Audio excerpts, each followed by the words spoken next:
자, 이승우 변호사와 함께 재화벌 진행하겠습니다. 어서 오세요. 네, 안녕하세요. 예.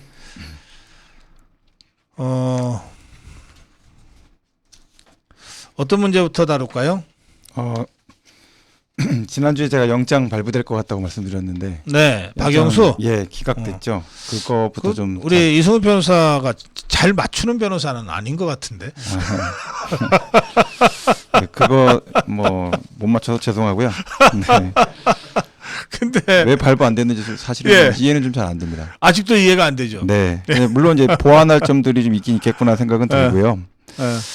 일단 제일 먼저 지금 검찰에서 청구할 때는 알선수재로 청구하는 것은 아니고 네. 직무가 있다. 그러니까 금융기관 임직원이라는 지위하에서 수재 행위다 이렇게 판단을 했거든요. 네. 저는 이제 여기서 영장을 직접 본 건 아닌데 언급 나오는 걸 보니까 수재만 혐의가 지금 나오고 있어서 네. 직무상으로 그 우리은행 이사회의 이사장, 그 이사회의 의장이 아니다. 퇴직했다라고 하더라도 네. 직무상 영향력을 행사할 수 있는 관계가 되기 때문에 네. 알선수재를 예비적인 청구 혐의로 넣었으면 어땠을까 이런 생각이 좀 하나 들었거든요. 네. 네. 그래서 그게 이제 있는데 여기 이제 나와 있는 그 영장의 설명 내용은 핵심은 뭐 도주 증거인멸 이걸 따지지 않았고요. 혐의 소명이 부족하다. 아하. 수사가 아직 미진하다 이런 취지입니다. 그래요. 예. 네, 그런데 여기 관련돼서 지금 핵심적인 그 다툼이 나와 있는 게 두 가지 정도가 나오는데 네. 이제 우리은행의 이사회 의장을 퇴직한 시점이 등기상으로는 2015년 4월 7일이다. 네. 그런 게 검찰 측 주장이고요. 네. 근데 박영수 측 주장은 2015년 3월 9일이 마지막 이사회였는데 네. 그 이후에는 사실상 퇴직한 상태였다. 그럼 월급 안 받았나? 월급 받았고 안 받았고를 떠나서 퇴직을 사실상 하는 게 어디 있습니까? 그러니까. 공무원 최종 퇴직할 때까지 공무원이지. 그러니까 사실상 퇴직이면 월급도 안 받았어야지. 그러니까 실제로 예. 이사회가 됐었다라고 해서 자기가 영향력을 행사할 수 있었다 없었다 이런 문제가 될 수가 없고요. 네. 그리고 공식 임기가 이제 또 주장한 내용이 3월 27일까지였다 이렇게 얘기를 합니다. 근데 이제 우리가 기본적으로 알고 있다시피 부정처사 후 수뢰라는 게 있습니다. 예. 나쁜 짓 다 해놓고 나서 뒤에서 나중에 돈 받을 수 있죠. 거. 그러니까 시점상의 문제에 대한 거를 이렇게 엄격하게 따지는 것을 법원이 일단 받아줬다. 아하. 라는 거고요. 이제 우리은행에서 PF 여신의향서 나간 게 이제 결국 제일 중요한 이런 물적 증거 아닙니까? 네네. 1,500억. 근데 이제 생각을 해보면 대장동에 우리은행에서 컨소시엄을 들어가려고 했어요. 네. 근데 무산됐습니다. 근데 얼마 지나지도 않아서 무산하자마자 그래 좋아 1,500억 우리가 여신 제공해 줄게 흔쾌히 이렇게 해줬다는 거 아닙니까? 그게 시점이 2015년 3월이라는 겁니다. 네. 근데 3월인데 마지막 이사회가 3월 9일이니까 그 이후에 있었다는 주장이겠죠. 네, 지금 네. 제가 네. 그 기사 보도 내용을 보면.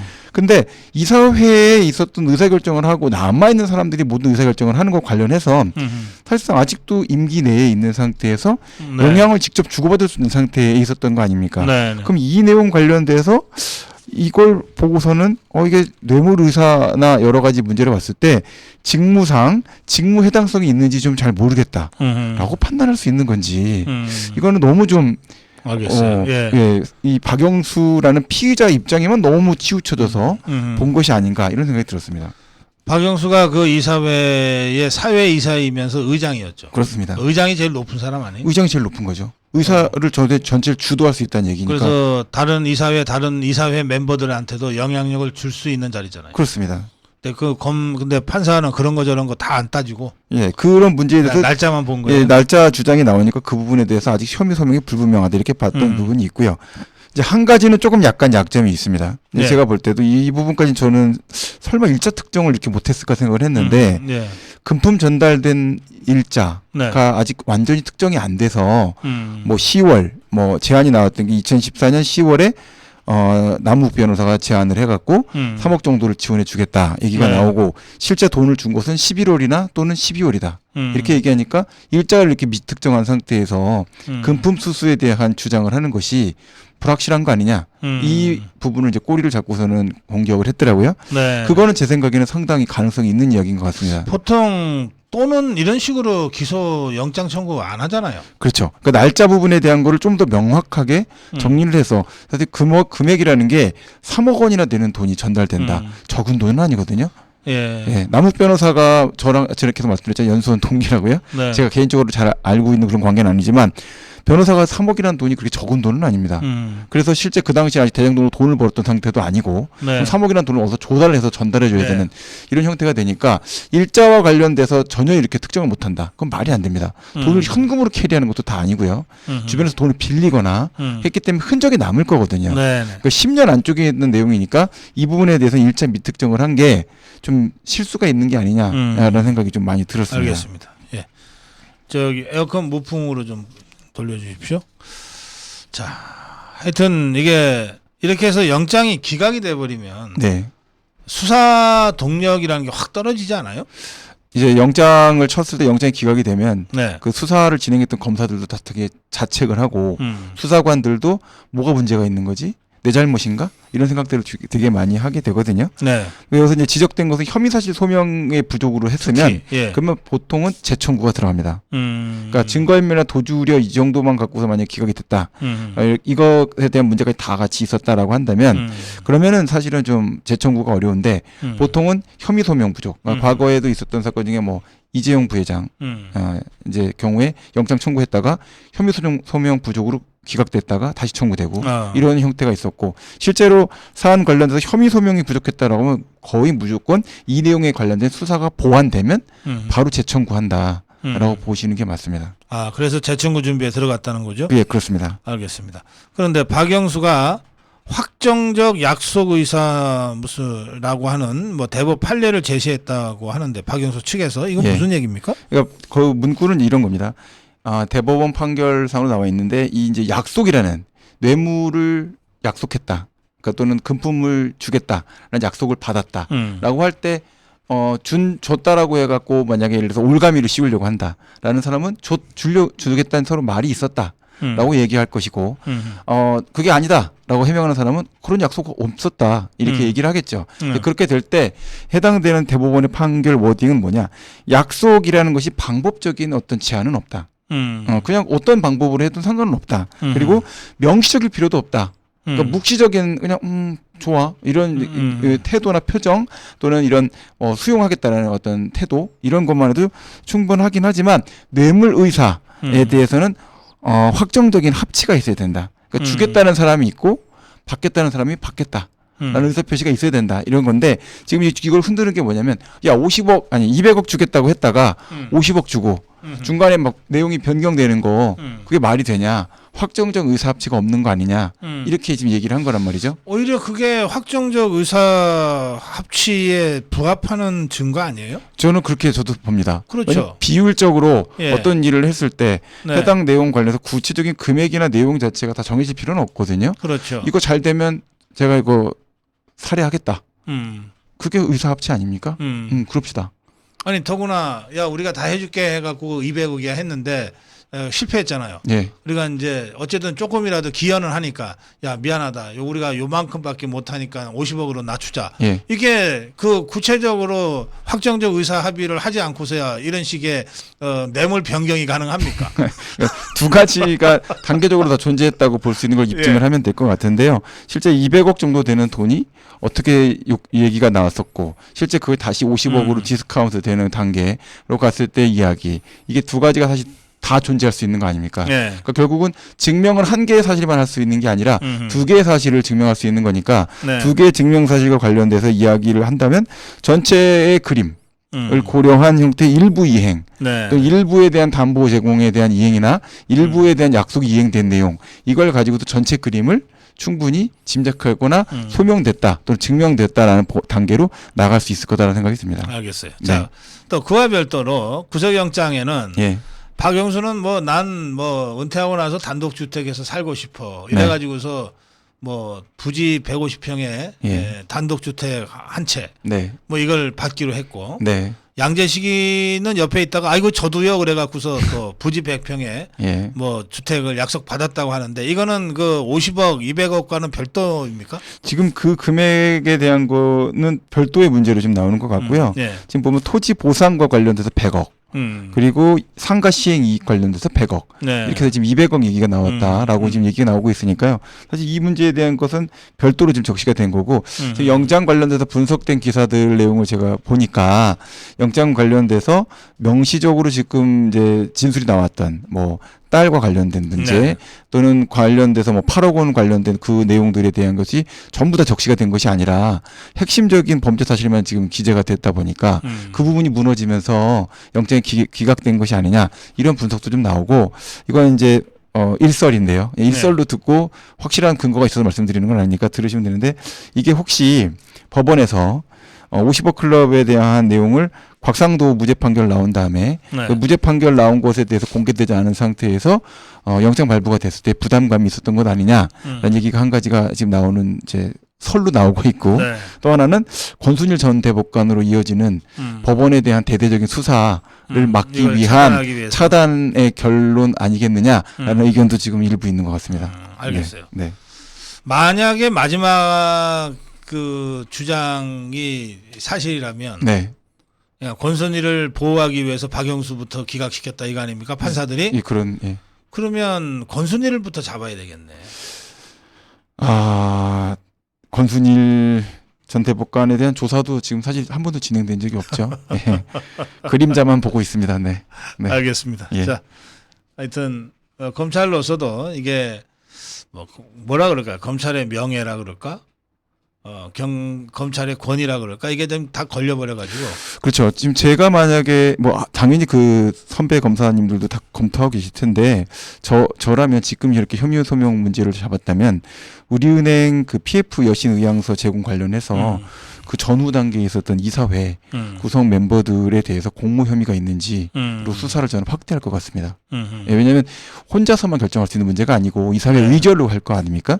그리고 그 관련돼서 라인으로 집행했던 단계에 대해서 저는 피의자로서 혐의를 조사를 해볼 필요가 있지 않느냐라는 생각이 들어서 그렇게 좀 조사를 해볼 필요가 있지 않느냐. 그리고 아까 말씀드린 바와 같이 금품 전달 일자 특정하는 것 관련돼서 네. 좀 더 도움을 좀 받아야 될 것 같다 생각이 들고요. 구체적인 진술을 했던 사람들한테 예. 그리고 직무상의 수재, 그래서 금융기관의 임직원으로서 수재한 것뿐만 아니라 예비적 공소 사실로 혐의 사실로 알선 수재. 에 대한 문제를 좀 붙여놓으면 법원이 혐의 소명이 부족하다는 이유만 갖고 영장을 그냥 기각하기는 좀 어려운 단계로 들어가지 않겠는가라는 생각은 듭니다. 아마 이거 하고 계실 거라 생각합니다. 알겠습니다. 네. 자, 그다음에 송영길이의 보좌관했던 박용수 네. 기자가 구속됐어요. 네네. 정당법 위반으로 이제 구속이 됐죠. 네. 송영길 전 대표의 보좌관이었고, 그다음에 강래구 이정근 씨와 공모를 했다. 그래서 5천만 원 받아서 갖고 있었던 돈하고 합쳐갖고 윤관석 의원한테 6천만 원을 제공해서 그 돈을 갖고서는 뭐 20명 정도 되는 의원들한테 네. 금품을 살포했다. 네. 돈봉투 전달했다. 이제 이런 취지로 되어 있고 이거와 관련돼서 추가적으로 지금 더 좀 크게 문제가 될 소지가 있는 게 정치자금법 위반 문제가 같이 문제가 되는 것 같거든요. 그래서 굉장히 이제 우리 고 박사님이 싫어하시는 그 먹사연, 예, 평화 먹고 사는 문제 연구소. 근데 여기서 나와 있는데 이제 당시 그 당대표 경선 여론조사 예. 관련돼서 여론조사 그 기관에 돈을 줬고 9,100만 원을 대납했는데 그거를 서류를 조작해 갖고 세금 계산서나 이런 것들이 마치 고유의 사업을 추진하는 것처럼 그 먹사연의 고유 사업으로 처리하는 영수증 처리했지만 실제로는 경선조사 관련돼서 정치자금으로 사용됐다. 지금 이 이야기가 지금 나오고 있습니다. 이 돈봉투 사건 관련해서는 송영길 측의 관계자들은 송영길 빼놓고는 다 감옥에 간 거네요. 그러니까. 그렇습니다. 뭐 이정근이 강래구 또 여기 박용수 이런 예. 식으로요. 이분이 뭐하러 했겠습니까? 이분이 뭐하러 경선 여론조사비를 대납했겠습니까? 또 해당되는 돈을 왜 윤관석 의원한테 6천만 원을 전달했겠습니까? 그건 뭐 뻔한 얘기 아니겠습니까? 알겠습니다. 네. 이 송영길이가 그 깡통폰을 제출해서 논란이 있었잖아요. 네. 이게 이제 지가 쓰던 폰은 프랑스 가면서 없앴다는 거고 프랑스에서 한국으로 이제 일정을 당겨서 돌아오면서 새로 폰을 만들어 가지고 예. 한 2, 3일인가 썼다가 예. 그거까지 싹 다 포맷을 해서 이제 제출한 거죠. 네. 그런데 이제 이거를 가지고 송영길이가 아니 뭐 여러분들 뭐 국민들 다 휴대전화 한두 번씩 포맷하지 않습니까? 뭐 이런 식으로 마치 그 왜 웃으세요? 아니, 너무 황당해서 예. 그래서 휴대폰 한 번씩 포맷하자. 잘 가만히 계시지. 왜 그런 이상한 일. 일단 이렇게 얘기를 하면 나 예. 포맷을 했건 건 맞다. 라는 얘기가 되는 거고요. 그러네. 자폭이죠, 이거는. 그리고 한 그러네. 번씩 하는 거 당연한 거 아니냐. 그러면은 이게 도대체 누가 당연한 거냐. 질문할 수 있지 않을까. 국회의원 맞아요, 주변들은 다 그렇게 하나 보다. 도둑놈들 보좌관들은 다 그렇게 하느냐. 그다음에 대포폰들을 주로 쓴다 뭐 이런 얘기 나왔던 것처럼 이제 스스로 지금 보면은 범죄를 했다라는 자인 진술이 나온 거죠. 이렇게 돼버린 거고 그 표현 쓰고 나서 댓글이 아주 폭발했습니다. 휴대폰 한 번씩 포맷하지 않냐. 아주 댓글창이 춤을 추던데요. 제가 내용 보면서 누가 그렇게 포맷을 합니까? 사실 거기 나와 있는 댓글들 나와 있는 것처럼 휴대폰에 나와 있는 정보들 유실될까봐 예. 옮겨서 포트 그럼요. 연결해갖고 다 예. 옮겨갖고 하나라도 빠지지 않게끔 다 옮기고 그거 한 사진도 두어 옮기고. 시간 걸리던데. 네, 그렇게 하는데 이걸 누가 포맷해서 깨끗하게 다 지우고 새로 지우고 무슨 이거 메멘토도 아니고 다 지우 이럴 필요가 뭐가 있겠습니까? 참 보면 송영길이가 아주 이게 참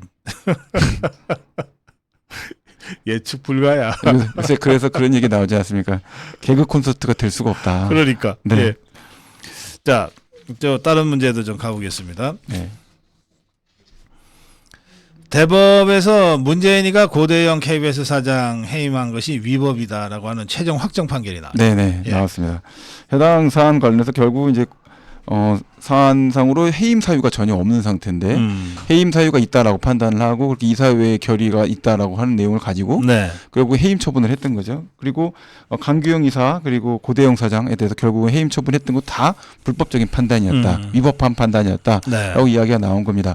자 이렇게 되면은 결과적으로는 이제 직권남용에 의한 권리행사 방해 이 문제로 수사를 하게 될 것으로 지금 보이고요. 문재인이가 불법을 저질렀다는 거죠? 그렇습니다. 예. 최종적으로는 해임할 만한 충분한 사유가 전혀 없는 상태인데 네. 그걸 해임 처분을 했다. 이런 네. 내용으로 지금 대법원이 확정 판결을 낸 거고 또 그것도 현재 그 문재인 전 대통령이 임명했던 김명수 대법원장이 현재 재임하고 있는 상태에서 계속적으로 판단이 올라왔고 이 문제와 관련해서 사실은 1심에서는 위법한 해임 처분이 아니었다라고 판단했다가 항소심에서 뒤집히고 네. 그게 대법원 이제 확정되는 그런 절차를 거쳤거든요. 네. 이와 관련돼서 이제 문제가 되게 형사적으로 직권 남용에 의한 권리행사 방해죄 이거 수사에 대한 문제가 지금 제기가 되는 네. 것이 한 가지가 있고 실제 그 대상으로 문재인 전 대통령까지 이제 해임 처분을 했기 때문에 네. 올라가는 것이다라는 얘기가 있고 또 이제 공무원 관련해서 공무원의 직무행위가 불법일 때 그리고 그 불법과 관련돼서 직무집행의 위반에 대한 고의 과실이 있을 때는 국가배상이 이제 문제가 되는데 국가가 이제 그와 같은 배상을 아마 하게 될 가능성이 높지 않겠습니까? 네. 네. 지금 보면은 전혀 불법이 없었는데 강제 해임 당해서 명예적인 문제를 당했고 예, 그 그렇죠. 기간 동안에 뭐 월급 못 받고. 아무도 못 받고 했던 걸 다 배상을 할 텐데 이와 관련돼서 중대한 과실이 있거나 고의가 있을 때에는 해당 그 처분을 했던 공무원 그 당시 공무원에게 국가나 지방자치단체가 다시 구상권을 청구할 수 있게끔 되어 있거든요. 구상 청구 가능성도 현재 열려 있는 것 같습니다. 문재인이가 그래서 열심히 책방을 하는구나. 반창고 붙이고까지 하시고 계시던데. 그러네. 그 돈을 모아놔야 될 거 아니 아니에요. 아프신 데까지 그렇게 하면은 그거는 좀 가혹행위 아닌가요? 제가 볼 땐. 예. 자, 근데 이게 문재인이가 불법을 저질렀다는 게 대법의 판결 아닙니까? 그렇습니다. 이게 뭐 다른 사람이 불법 저지른 게 아니고 중간에 뭐 그 문재인 똘마니들이 불법 저지르는데 뭐 관여는 됐지만 네. 최종적으로 불법을 저지른 것은 문재인이라는 거 아닙니까? 최종 처분을 직접 하셨으니까. 그러면 이 문재인이가 불법을 저질렀는데 왜 처벌을 안 받습니까? 이제 조사를 해야 되겠죠. 대한민국은 민주공화국이고 북한처럼 하지 않기 때문에 네. 갑자기 뭐가 마음에 안 든다고 해서 고사포로 날릴 수가 없습니다. 네. 그렇기 때문에 법 절차에 따라서 아무리 화가 나더라도 예. 조사를 해야 되고 예. 법원의 재판 절차를 거쳐서 판결이 확정될 때만 처벌할 수가 그럼 있습니다. 이제 이럴 경우에 예. 이제 대법의 확정 판결이 나왔어요. 네. 그래 이제 문재인이가 불법을 저질렀다는 걸 대법이 공식화한 거 아닙니까? 그렇습니다. 그럼 이 경우에 검찰은 이걸 인지 수사로 들어갈 수 있습니까? 인지 수사할 수 있죠. 누군가 고소 고발 안 해도. 안 해도 들어갈 수 있습니다.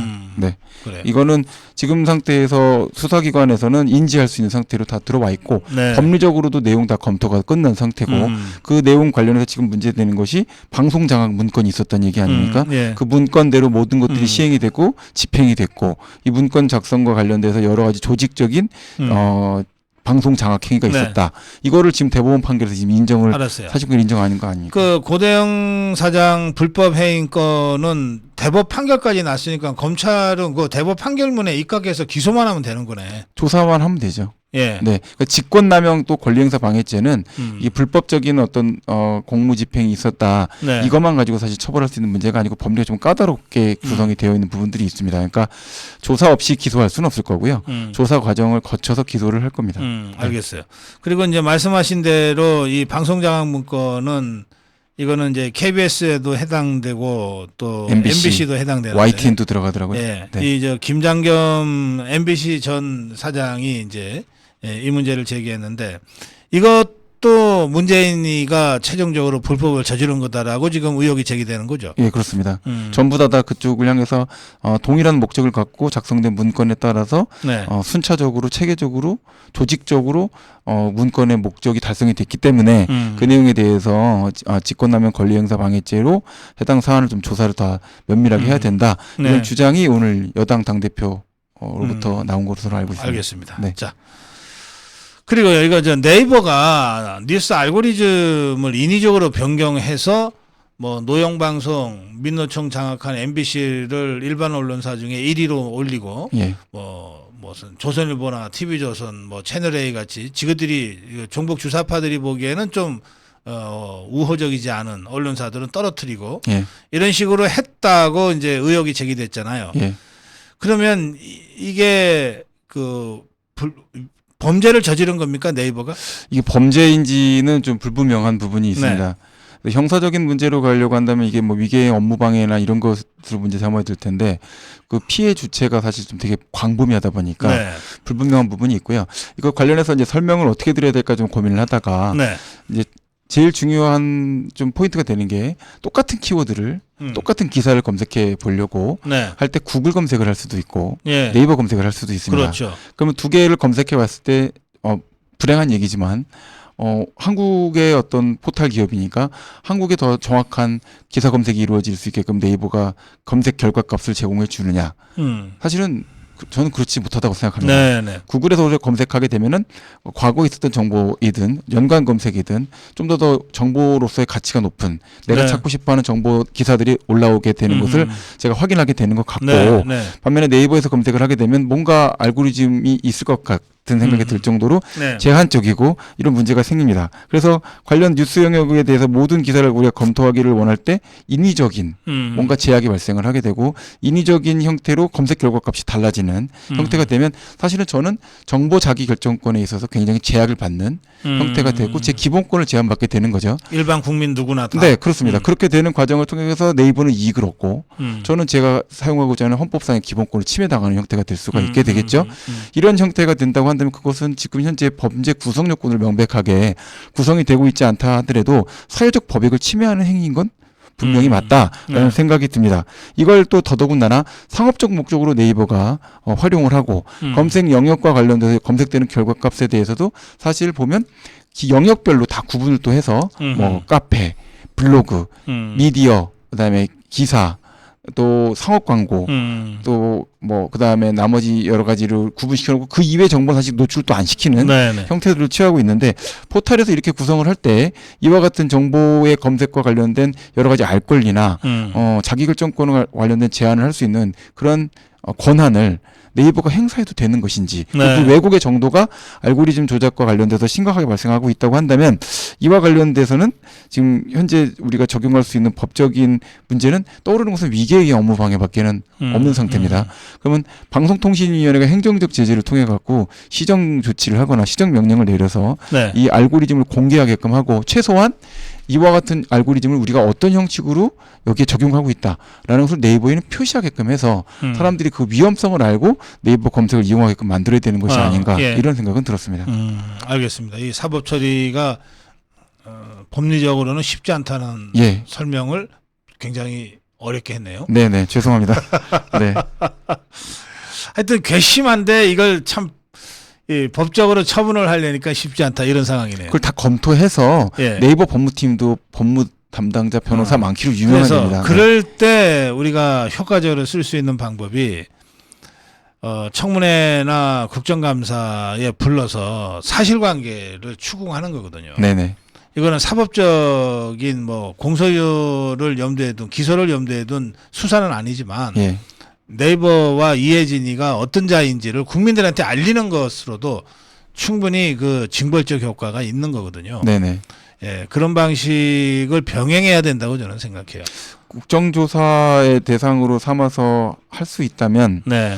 중요한 문제가 전 될 거라 생각합니다. 왜냐하면 네. 방송통신과 관련돼서 네트워크나 포털 사업자가 가지고 있는 사회적 지배력을 네. 생각해 본다고 한다면 네. 그렇게 해서 생각지도 못하는 상태에서 정신세계를 지배당할 수도 있고 정보를 제약당할 수 있는 상태가 발생될 수 있어서 그렇죠.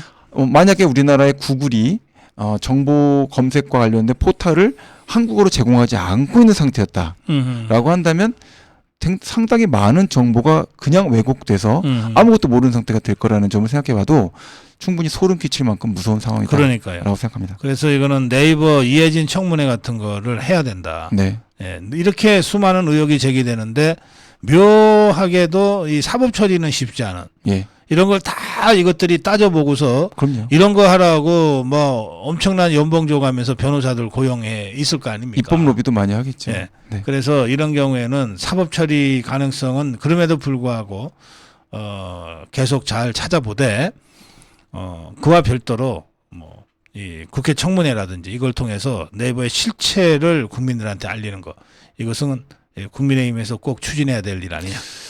제가 개인적으로 생각할 때는 방송통신위원회도 지금 하고 있는 일이 네. 굉장히 광범위하거든요. 네. 그래서 개인정보보호위원회가 분리돼 나갔는데도 방통위가 하고 있는 영향이 너무 크고 네. 여러 방송사업자 뭐 유튜브를 아직 포함도 못 시켰지만 이렇게 네트워크 사업자 이쪽도 보면 한 개 한 개를 사실 방통위가 감당할 수 있는 수준이 안 될 수도 있습니다. 그렇죠. 그러니까 예. 더 전문성이 있게끔 분화를 시키거나 조직을 강화시키는 필요성도 전 있다고 생각합니다. 알겠습니다. 네. 예.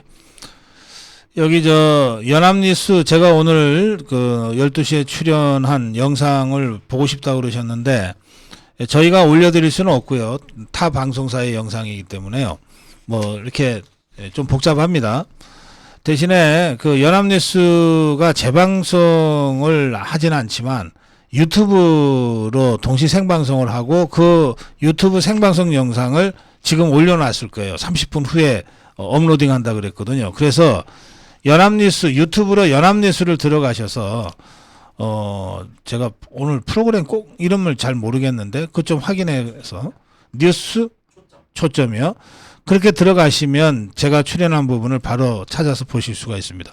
고성국 TV를 통해서 보시기를 원하신다면 좀 아쉽게 됐습니다만 연합뉴스 유튜브로 뉴스 초점 이 시간으로 들어가셔서 보시면 여러분들이 보실 수 있습니다.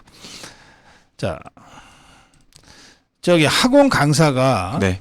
강남에 뭐 일타 강사라고 벼락 그 출세하고 돈방석에 앉은 사람 중에 누군가겠죠. 네. 이 학원 강사가 출제위원을 만났어 네. 라고 학생들한테 이제 폼을 잡고 예. 그러면서 예상 문제를 언급을 했어요. 예. 그러면 이 학원 강사한테 어떻게든 한 번이라도 좀 들어보려고 뭐 우리 수험생들이 엄청나게 몰렸을 것 같은데 네. 이게 이제 그 신고하라 불법 신고하라고 했더니 260여 건이 신고가 됐는데 그 중에 한 건인 모양입니다. 네, 네. 이걸 교육부가 이거는 좀 심각해라고 해서 경찰에 수사 의뢰를 했다는 것인데 이게 법률적으로는 어떨 것 같습니까? 일단 수능이나 이렇게 출제를 한다라고 출제 정보라는 것은 사실은 비밀 유지가 돼야 되는 정보거든요. 네. 그러니까 이제 비밀 누설과 관련된 범죄 혐의가 조사가 일단 될 거고요. 네. 두 번째로는 해당돼서 이제 만나게 됐을 때 부정한 청탁이 있었는지 이걸 따져서 돈 거래가 있었거나 네. 이런 것들이 있으면 이제 배임 수재 문제가 네. 될 수가 있죠.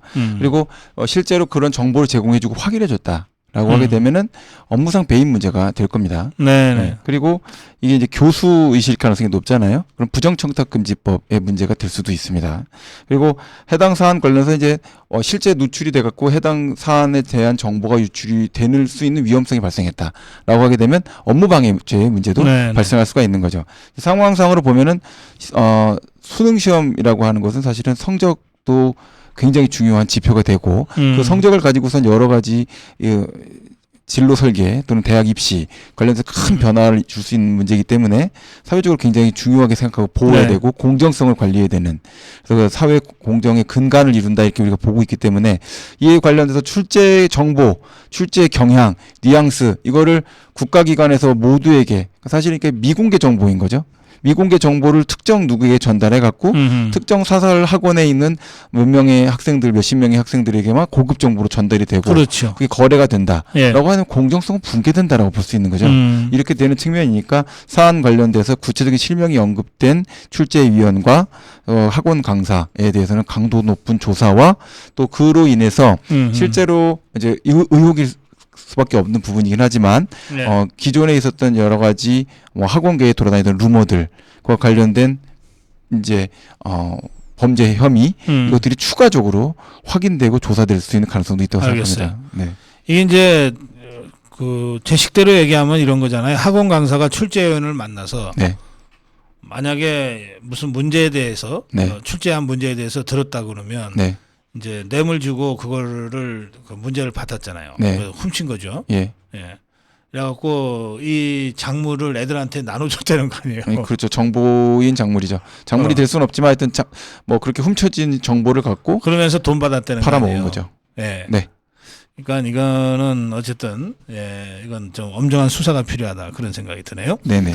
자, KT텔레콤의 그 일감 몰아주기를 통해서 예.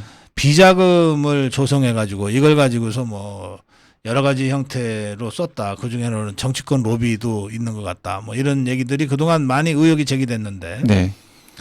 그런데 이제 그 KT가 뭐 지금 사실 주인 없는 회사잖아요. 예. 그러니까 이 주인 없는 회사니까 호랑이 없는데 여우들이 그 왕노릇 한다고 그 여러 명의 그 여러 마리의 여우들이 그동안 개폼들을 잡았던 모양인데 그 중에 남중수라는 자가 있는 모양이죠. 예. 자, 이분이 지금 보면 KT텔레카 하청업체인 KDFS에다가 일감 네.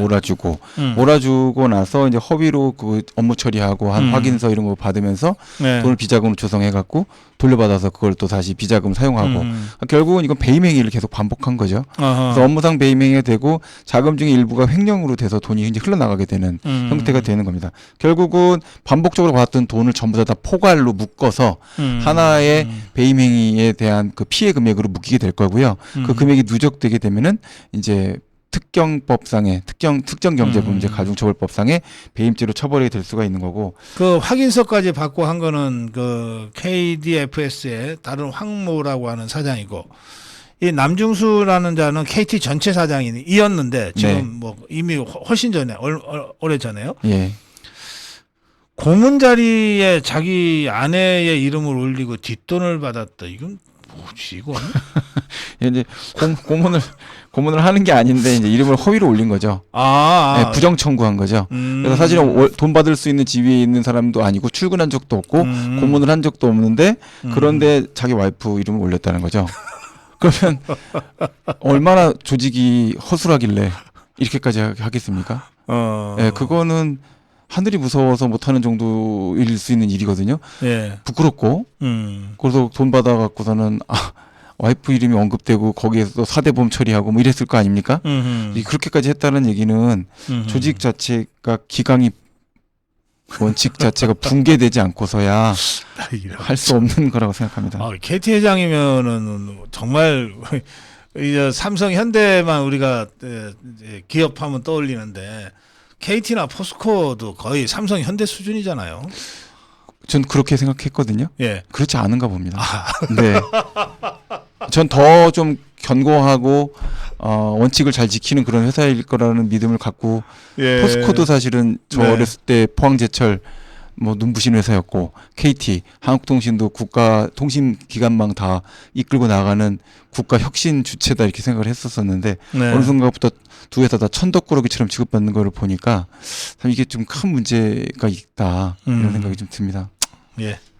자, 짚어야 될 현안은 이 정도로 하고요. 예, 예. 오늘 이것도 사실은 현안이지만 정치 현안이 아니라서 저희들 방송에서는 깊이 다루지를 못한 주제인데 영아 살해 사건 최근에 네. 지금 굉장히 문제가 되고 있습니다. 네네. 자꾸 살해된 영아의 숫자가 늘고 있어요. 그게 이제 여태까지는 예. 조사가 안 됐다고 보시는 게 맞습니다.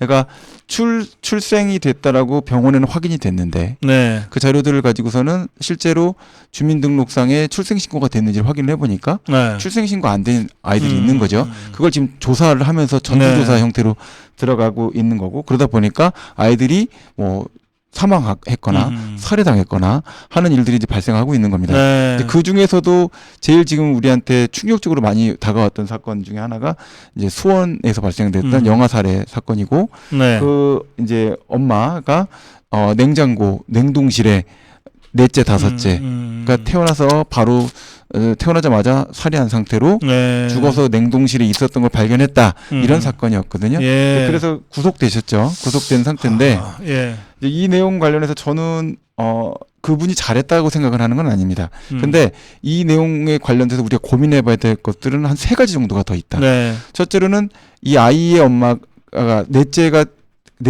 사망한 2명이 넷째 다섯째인데 넷째가 죽은 게 2018년, 다섯째가 죽은 게 2019년입니다. 네. 그러면 그 첫째, 둘째, 셋째가 또 있거든요. 12살, 7살, 9살, 그 다음에 7살 이렇게입니다. 그러니까 당시 나이로 치면은 3살, 5살, 7살이죠. 이렇게 된 상태인데 이렇게 어린 아이들 데리고 그 소득 수준이 차상위 계층 정도 되는 것 같습니다. 혼자서 남편이 있습니다. 예. 있는 상태에서 아이가 또 태어났을 때 어떻게 생각을 했을까?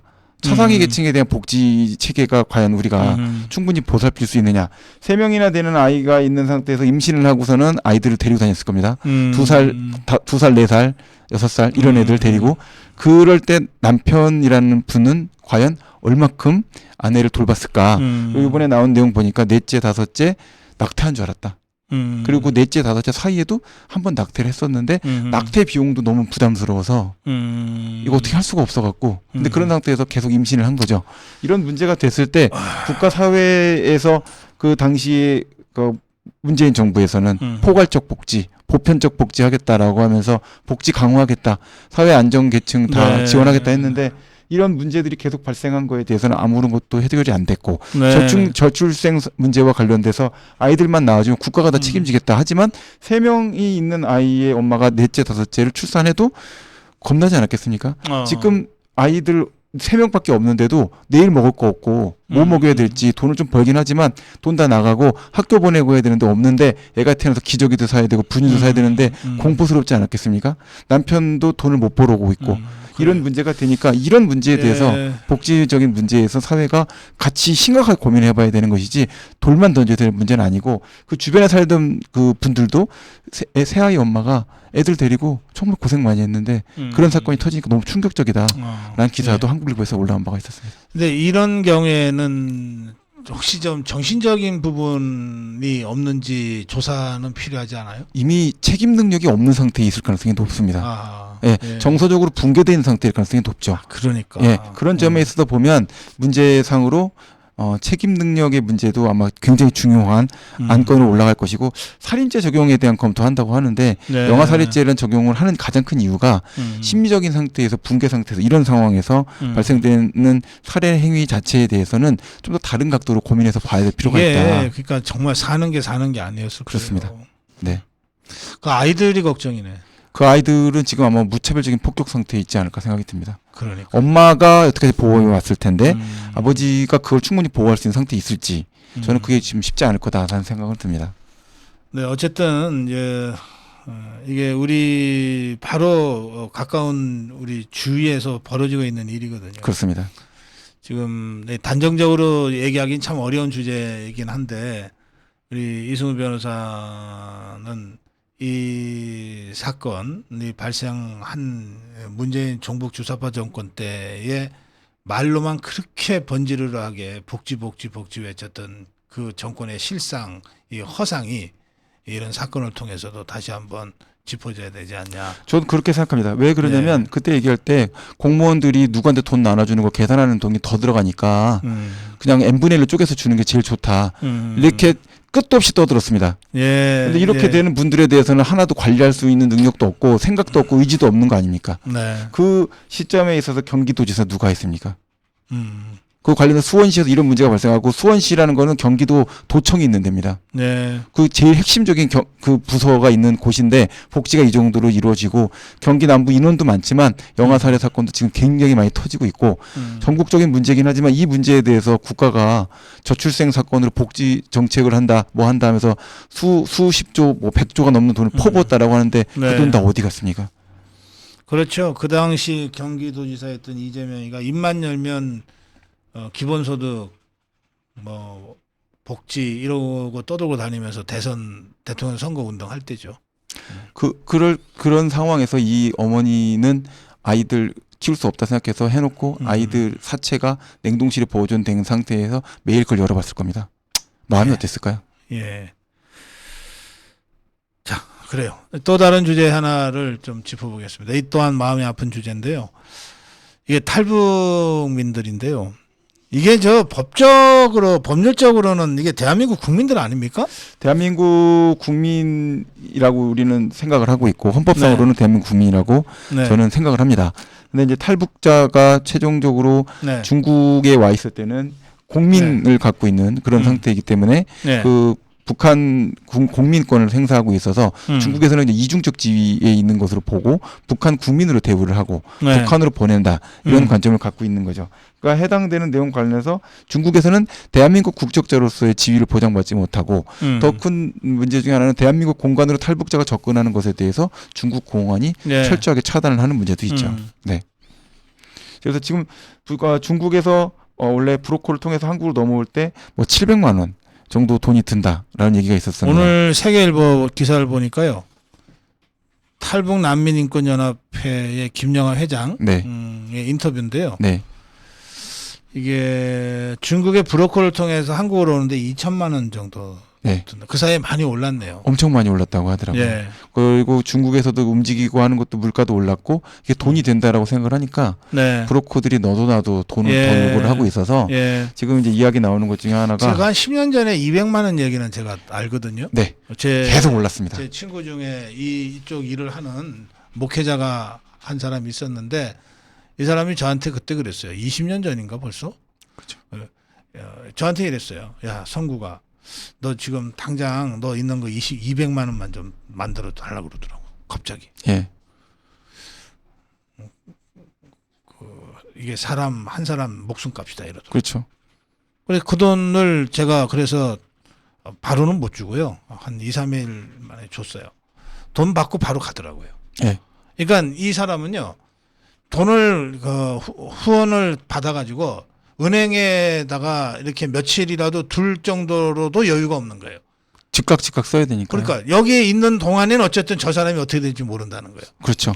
200만 원 생기면 무조건 날라가서 그거 가지고 사람 한 명 데리고 와야 된다는 거예요. 이게 뭐 사람 목숨값인데. 예, 그렇게 활동을 하더라고요. 네. 지금 여기 지금 말씀해주신 그 김용화 회장도 저도 개인적으로 아는데 그분도 비슷한 일을 하십니다. 그래서 돈이 마련되면 사람 구해오고 그다음에 잡히지 않게끔 안전가옥에서 생활할 수 있게끔 생활비 주는데 중국도 물가가 많이 올라서 물가가 많이 올랐고 또 이 가족들이 어떻게든 남한에서 북한에 있는 자기 가족들을 데려오려고 할 때 돈이 있으면 무조건 쓴다라는 걸 알고 있기 때문에 금액을 이제 계속 올라가고 있는 상태고 그래서 중국을 통해서 나오는 것이 거의 불가능해질 수도 있다. 금액이 너무 높아졌기 때문에 그래서 앞으로 이제 제일 많이 고려하고 있는 것이 해상 탈출을 좀 많이 고려한다고 합니다. 그래서 한꺼번에 여러 사람이 배 목선 한 척만 어떻게든 구하면 되니까 배를 구하는 게 아니라 중국 어선이 북한 해로 들어갈 수 있기 때문에 중국 어선에게 돈을 주고 NLL을 넘어갔을 때 문제만 발생하지 않는다면 그렇게 하려고 하는 방식으로 지금 일들이 진행된다고 합니다. 알겠어요. 예. 지금 사실은 이제 제가 이 주제 다루면서 갑자기 생각 든 게 있어요.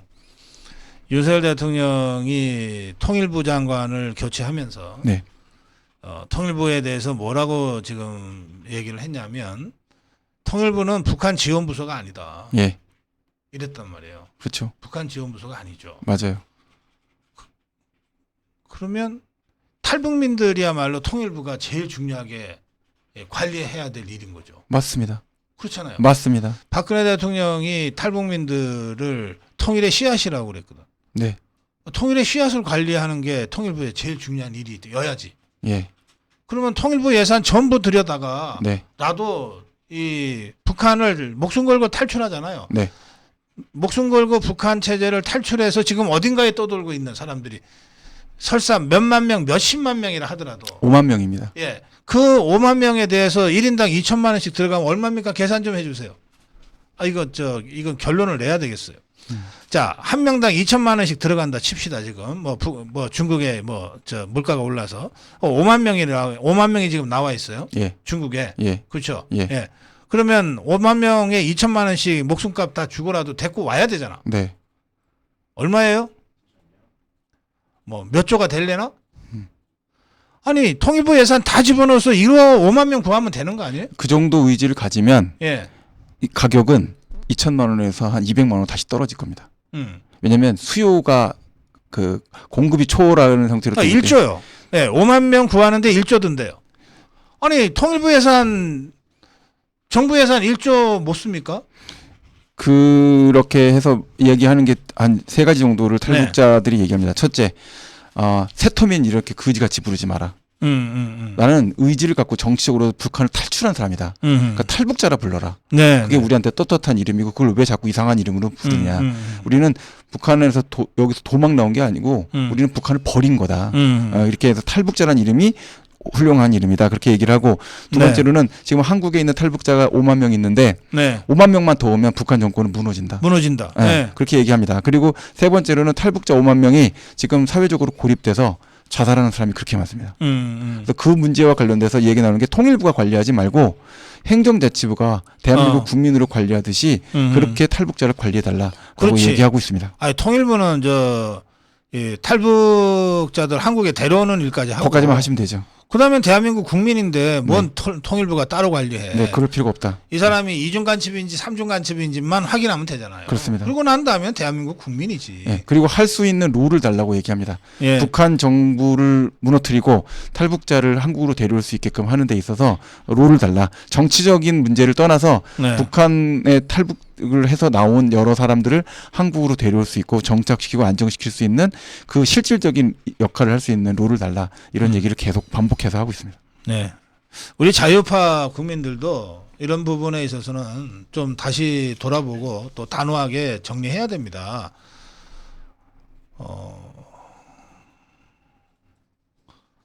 이 탈북자들 문제를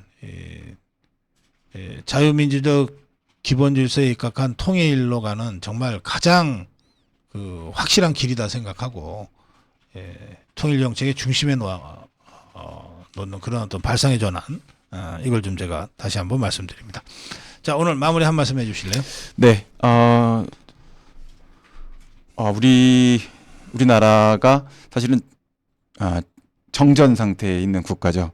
그러다 보니까 사실은 근본 사회 저변에 불안감, 두려움, 전쟁에 대한 어떤 여러 가지 상황에 대한 이런 것들이 항상 깔려 있습니다. 그러다 보니까 두려움을 이용하는 정치 세력이 있다고 생각하고요. 두려움과 관련된 문제를 자꾸 조장해서 존재하지 않는 공포까지 사실 끌어당겨서 그걸 가지고서는 표로 연결시키는 그런 행동들을 한다 생각합니다. 저는 지금 우리 윤 대통령이 우리 국민들 전체에 대해서 불필요한 두려움들을 지워주기 위해서 고군분투하신다 저는 생각이 듭니다.